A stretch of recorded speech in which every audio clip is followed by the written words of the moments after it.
Halo, jumpa lagi.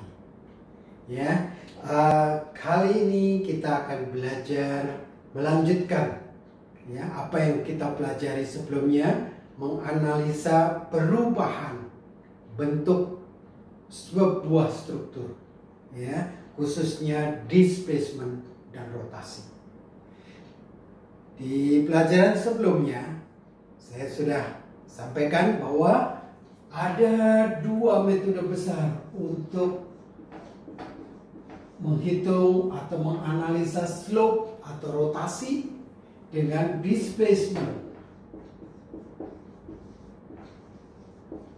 ya, atau perpindahan. Ada dua metode besar. Yang pertama based on atau disebut geometri, ya, metode yang berdasarkan pada geometri.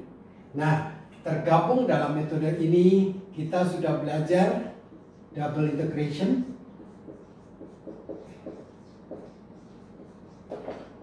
kemudian kita juga belajar moment area method,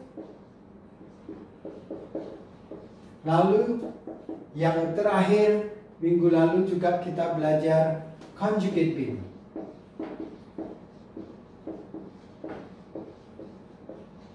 Conjugate beam method, ya, mungkin masih ada beberapa yang bisa dikelompokkan dalam metode geometri ini, ya, tetapi ini yang utama.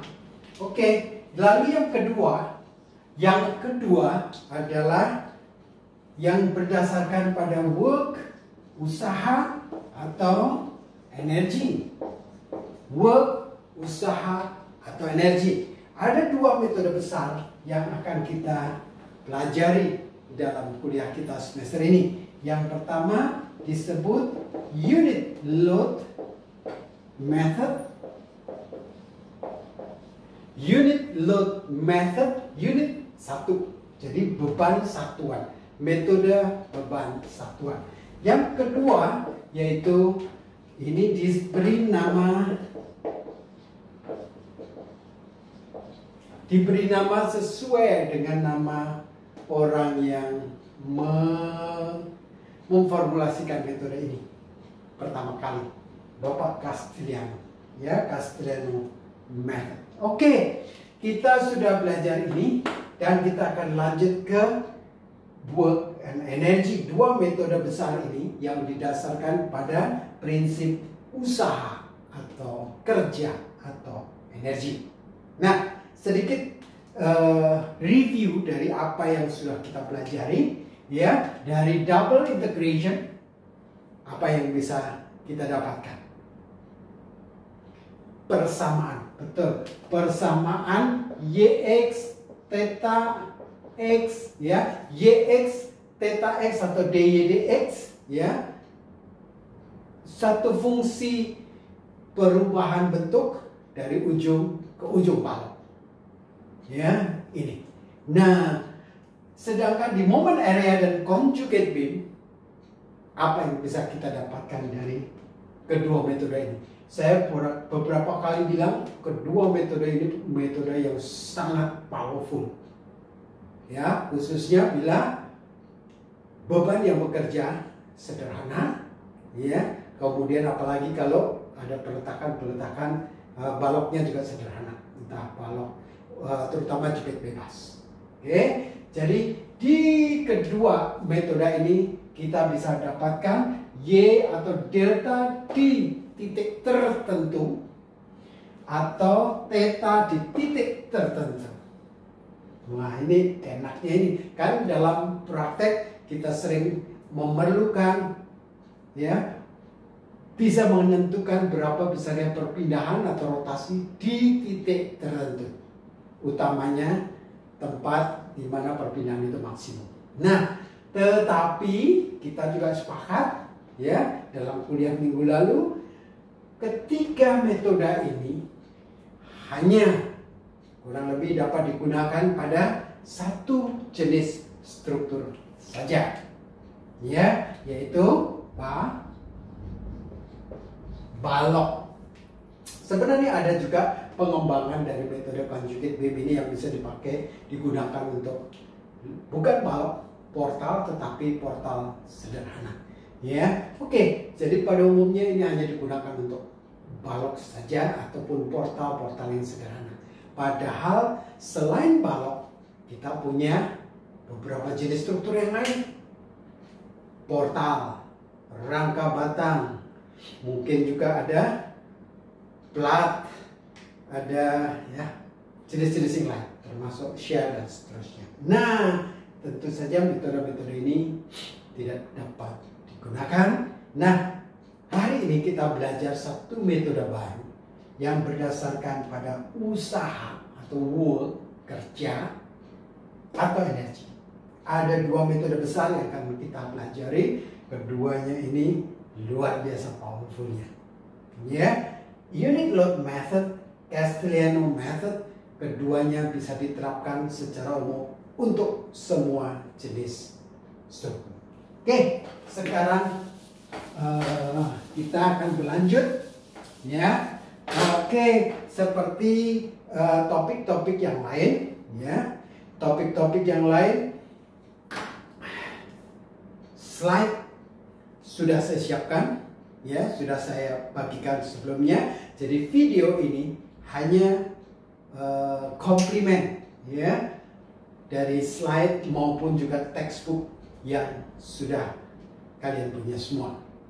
Oke, jadi tolong tetap baca textbook dan juga slide yang sudah saya siapkan sebelumnya.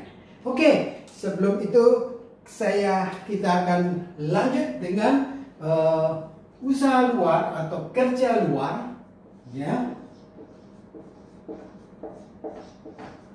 dan juga usaha dalam atau kadang-kadang juga disebut sebagai strain energy.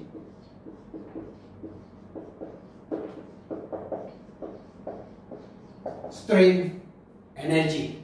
Oke, kalian saya yakin masih ingat dengan apa yang kalian pelajari di SMA. Apa itu usaha? Usaha atau kerja, ya, merupakan apa? Sebuah gaya, ya, dikatakan dia melakukan usaha, ya. Jadi sebuah gaya yang menyebabkan perpindahan, ya, yang menyebabkan perpindahan sebesar delta dalam arah kerja gaya tersebut, maka gaya tersebut dikatakan dia melakukan kerja atau usaha sebesar gaya itu sendiri dikalikan perpindahan yang searah dengan arah kerja gaya tersebut. Oke, misalnya saya punya batang ini, tekan, batang tarik, ya, aksial. Saya beri beban sebesar F.